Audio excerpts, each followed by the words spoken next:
O ex-presidente Jair Bolsonaro anunciou pelas redes sociais que pedirá ao ministro Alexandre de Moraes, do Supremo Tribunal Federal, a devolução de seu passaporte para ir aos Estados Unidos após ter recebido um convite do presidente eleito Donald Trump para sua posse. O ex-presidente divulgou um vídeo de seu filho, o deputado Eduardo Bolsonaro, e disse: muito honrado em receber do presidente dos Estados Unidos, Donald Trump, convite para sua posse de seu vice-presidente James Vance no próximo dia 20 de janeiro. Agradeço a meu filho, o deputado federal Eduardo Bolsonaro, pelo excelente trabalho nesta relação com a família do presidente Donald Trump. Meu advogado, Dr. Paulo Bueno, já encaminhou para o ministro Alexandre de Moraes pedido para eu reaver meu passaporte e assim poder atender a este honroso e importante evento histórico. A ditadura da toga segue firme. O Brasil tem hoje presos políticos, tribunais de exceção e jornais parlamentares e influenciadores censurados. Em um inquérito administrativo no Tribunal Superior Eleitoral, o ministro Luiz Felipe Salomão, ex-corregedor do TSE, mandou confiscar a renda de sites e canais conservadores, como a Folha Política, com o aplauso e o respaldo dos ministros Luiz Roberto Barroso, Alexandre de Moraes e Edson Fachin. Todos os rendimentos de mais de 20 meses de trabalho do jornal estão sendo retidos sem justificativa jurídica. Anteriormente, a Folha Política teve sua sede invadida e todos os seus equipamentos apreendidos a mando do ministro Alexandre de Moraes.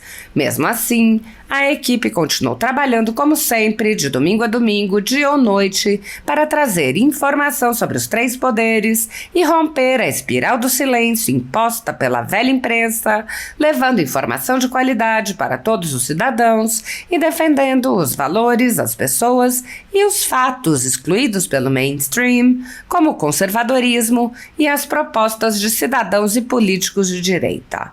Se você apoia o trabalho da Folha Política e pode ajudar a manter sua estrutura, cumprir seus compromissos financeiros e pagar seus colaboradores, doe qualquer valor à empresa Raposo Fernandes por meio do Pix, cujo QR Code está visível na tela, ou por meio do código ajude@folhapolitica.org. Caso não utilize Pix, há a opção de transferência bancária para a conta da empresa Raposo Fernandes, disponível na descrição deste vídeo e no comentário fixado no topo.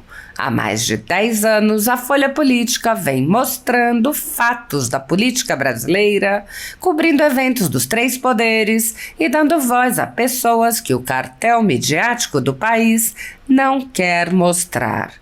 Pix ajude@folhapolitica.org. Assista. Presidente Jair Bolsonaro acaba de ser convidado por Donald Trump para sua posse, dia 20 de janeiro, na capital dos Estados Unidos. Como todos sabem, Bolsonaro tem o seu passaporte retido por Alexandre de Moraes num inquérito que supostamente investiga se Bolsonaro teve participação no 8 de janeiro, numa tentativa de golpe de Estado, num dia em que não foi dado nenhum disparo, onde não foi apreendida nenhuma arma, onde foram presas senhoras como Iraci Nagashi, de 71 anos de idade, dentre outras mães de família, como Débora Rodrigues e tantos outros brasileiros que nunca pisaram numa delegacia e querem nos fazer crer que isso daí foi uma tentativa de golpe. Bem, Donald Trump certamente se identifica com Jair Bolsonaro nesse sentido, porque ele lá nos Estados Unidos também foi vítima de uma perseguição, de um ativismo judicial nojento, repugnante, baixo e sem escrúpulos. Nesse fatídico dia 8 de janeiro de 2023, Bolsonaro estava inclusive em Orlando, nos Estados Unidos, tal qual o seu ministro da Justiça também estava nos Estados Unidos, que então virou secretário de Segurança Pública do DF, Anderson Torres, assim como o próprio Alexandre de Moraes, que estava em Paris, porque janeiro é férias em Brasília. Querendo nos fazer crer que esse período, num domingo de janeiro, tentou-se dar um golpe de Estado, utilizando-se de velhinhas e pessoas desarmadas. No momento em que Bolsonaro já não era mais o comandante supremo das Forças Armadas, não tinha qualquer tipo de relação com a diretoria-geral da PF. E diga-se de passagem, fez a transição de maneira tranquila e pacífica para o governo Lula, nomeando inclusive o seu comandante de exército, antes da saída de Bolsonaro da presidência. Agora, vamos ver qual vai ser o posicionamento de Alexandre de Moraes, pois o advogado de Jair Bolsonaro, Dr. Paulo Bueno, naturalmente enviará ofício a Alexandre de Moraes para saber se Bolsonaro pode ter de volta o seu passaporte para estar junto com Donald Trump, o presidente da maior potência econômica e bélica do mundo, no dia 20 de janeiro. Que Deus ilumine a cabeça das autoridades brasileiras e não faça a nossa, já não dá para falar democracia, mas esse sistema repugnante de uma pessoa se diz vítima, julgador e acusador, impeça que o presidente Jair Bolsonaro sequer possa fazer política. Um abraço a todos vocês, fiquem com Deus.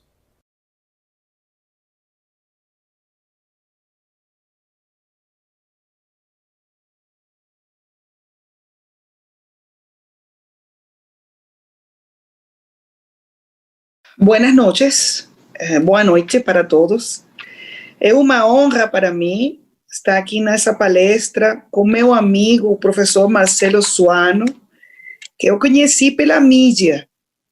Quando ele escreveu esse livro inacreditável que conta a história da Venezuela, como destruir um país, ele me contactou pela mídia. Embaixadora, eu quero conhecer a você. E aconteceu.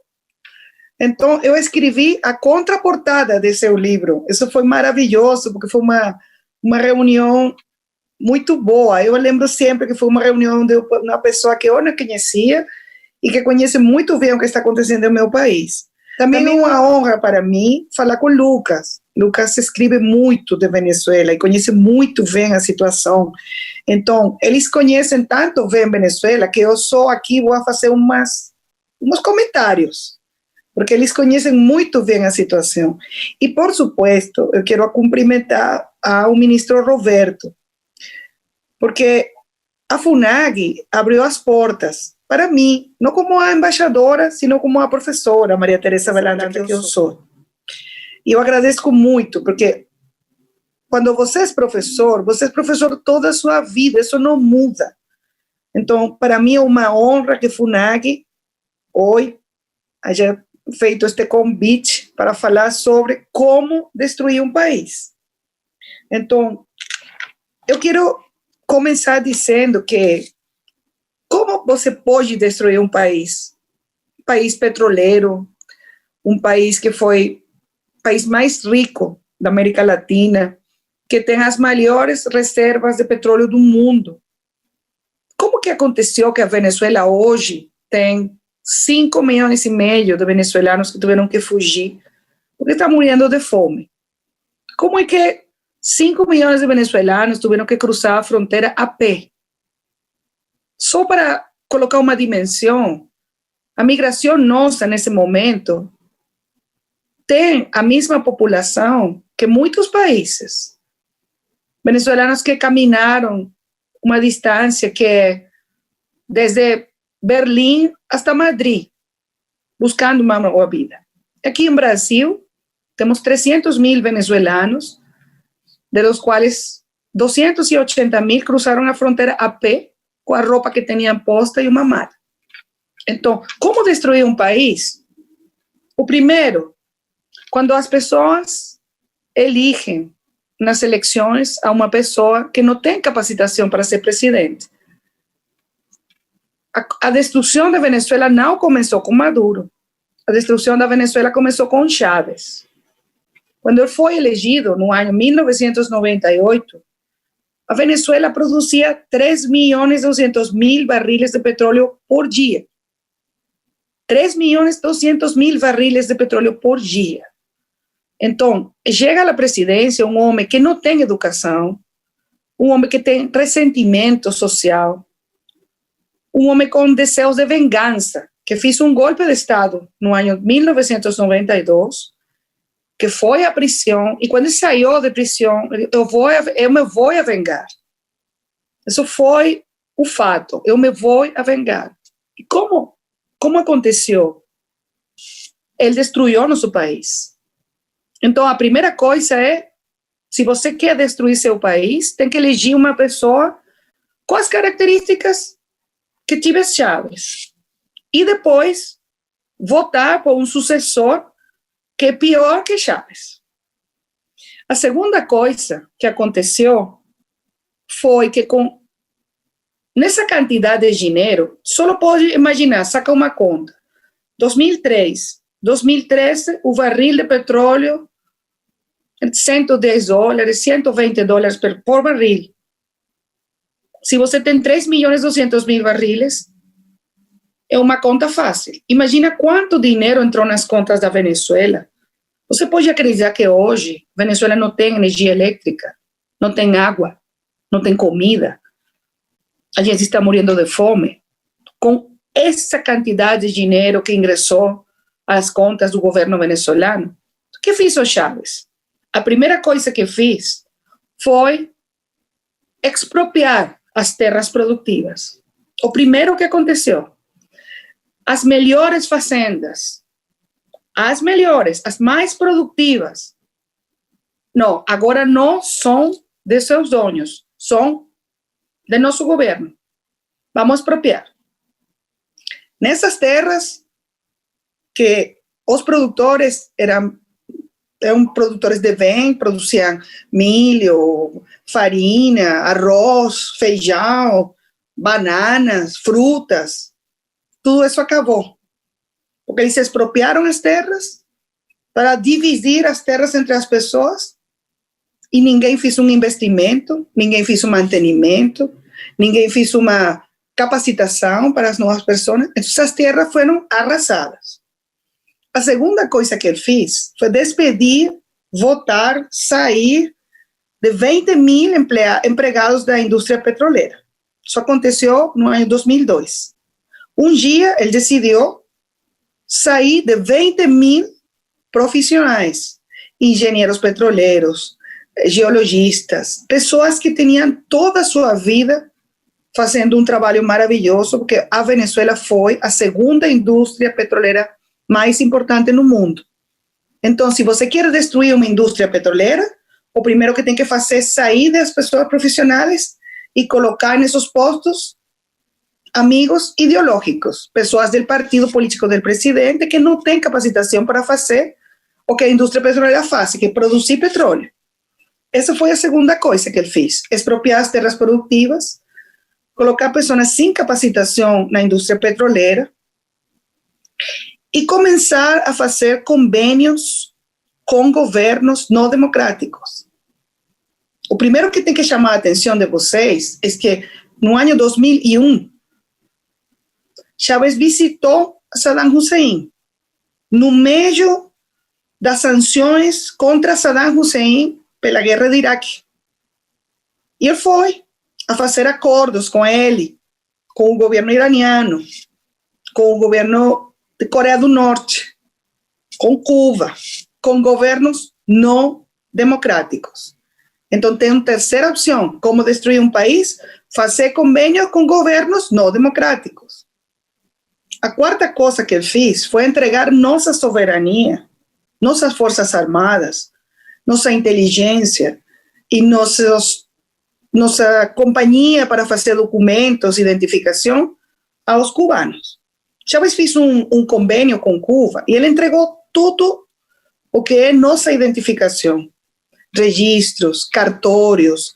Hoje, a Venezuela, se você vai vender um apartamento, ou se você vai vender um carro, os cubanos têm controle desses documentos. Aí tem uma quarta coisa, entregar a soberania a um governo estrangeiro. E Chávez abriu as portas para os cubanos, primeiro, e depois para outros, russos, chinos, iranianos. A outra coisa que você tem que fazer para destruir um país é regalar o dinheiro que não é sujo. Chávez recebeu tanto dinheiro, foi como quando você ganhou a loteria. Então, ele decidiu repartir o dinheiro entre os amigos. Quando você precisa, Evo Morales, aqui tem dinheiro. Quando você precisa, Rafael Correa, aqui tem. Eu te vou regalar um helicóptero. Ele regalou helicópteros das Forças Armadas aos amigos. Você regala as coisas que são suas, você não regala um patrimônio nacional. Ele fez isso. Ele fez isso. Regalou nosso dinheiro, o dinheiro dos venezuelanos, o dinheiro de PDVSA. regalou.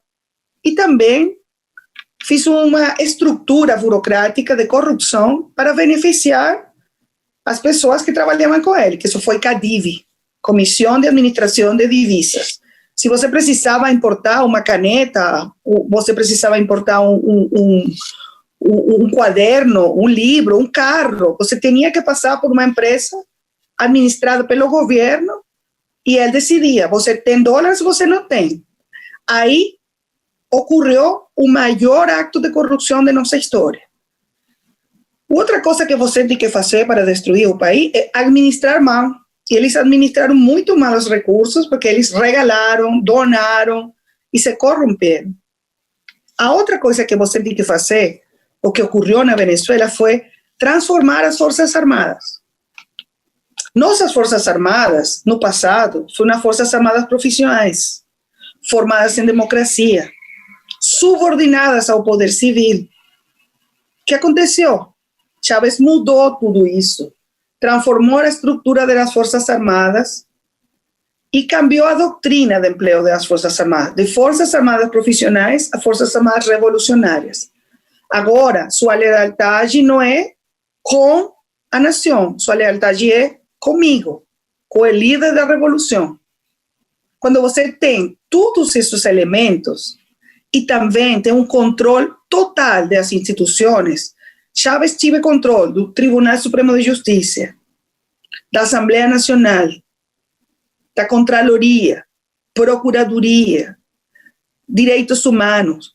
Todos os poderes estavam em controle de Chávez. Então, você tem aí todos esses elementos que hoje configuram a crise humanitária complexa mais grande do mundo depois de Síria, com uma diferença. Síria tem 10 anos de guerra civil. A Venezuela está destruída sem guerra civil. Tem 5 milhões e meio de venezuelanos que tiveram que fugir. Então, essa outra coisa. Você quer arruinar um país, tem que expulsar os melhores cidadãos. E eles expulsaram médicos, professores, engenheiros, enfermeiros, maestros. Essa foi a primeira migração. Os empresários, a segunda os profissionais e agora as pessoas que vêm para o Brasil, que são pessoas que não têm trabalho, que não têm medicinas, que não têm comida, que não têm nada, que têm que cozinhar agora com lenha, como se você vivesse no século XIX, que fugiram para dar comida a seus filhos. E, finalmente, como você pode destruir um país? Dando exemplos de repressão. Os venezuelanos nos levantamos nas ruas uma e outra vez. 2002, 2004, 2010, 2014, 2017. Temos mais de 400 mortos nas protestas. Mortos. Temos 344 presos políticos. Temos diputados que estão na prisão. Temos diputados, temos dirigentes políticos que eles sofrem torturas. Sofrem torturas. No ano passado, eles mataram um capitão da Marinha torturado. Ele morreu depois de ser torturado.